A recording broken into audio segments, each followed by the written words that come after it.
Hi, it's Larry here of Xbox Live's Major Nelson. I'm here with Dan Greenawalt, who's the creative director for Forza Motorsport. Dan, we're here to talk about one of the most exciting features of Xbox One, is this is the concept of the impulse triggers. Before we get started though, how would you describe it? Well, haptics, which is the study of how your hands actually interact with these digital worlds, that feedback, it's something we're really interested in at Forza Motorsport. We found that we can make players better using rumble. So we've had rumble, obviously, for a long time. But these new impulse triggers are putting rumble in each one of your hands under your fingers. So you're getting impulses in the actual trigger itself.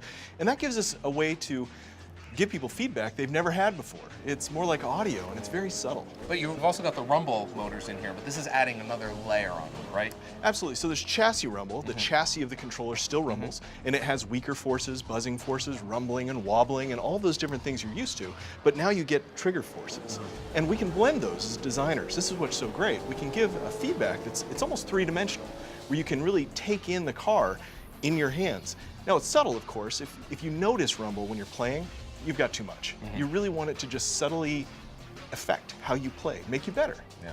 Now, you know, you're in a unique position because you're able to work with the platform team as they were coming up with the idea. Tell me about the first time you and your team heard about it and you were like, wow, this is kind of cool.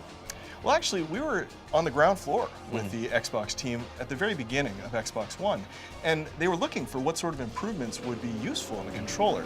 Now, again, our team is very focused on haptics because we found we can make players better. We can actually get them better at our game by subtly training them with the haptics. So we thought this would be incredible if we could simulate what happens when you're overdriving the car with the accelerator, you're burning out, and really teach people that, oh, you're right on the threshold. And same with braking. You can feel the ABS, or you can feel the tire starting to lock up when you're braking. Giving those forces complete independence so that you can feel them independently in each hand, that would really help people get better. Well, certainly it makes a lot of sense because for those of us who have driven, when you're driving, you know, most times you get direct feedback from the road in your car, depending on how finely tuned your car is. So this makes a lot of sense, doesn't it, for driving games? It does. You know, when you're in your car, you're getting feedback from all of your senses, including feeling the G's in your butt. When you're driving with a controller, we found that most players, when they're not really familiar with a racing game, they can be very digital. Steering, full steer, full accel, full brake. Now, you wouldn't want to do that in a real car. Right. You're going to kind of kill yourself. Yeah. Well, we can train them through audio and we can train them through haptics to be a little bit more analog. That means use more of that throw. And we train them by actually not just changing the game, but changing what they feel in their hand. You know, I was playing a demo earlier, and sometimes it's very strong and sometimes it's very subtle, so you guys can dial it up or down accordingly, right?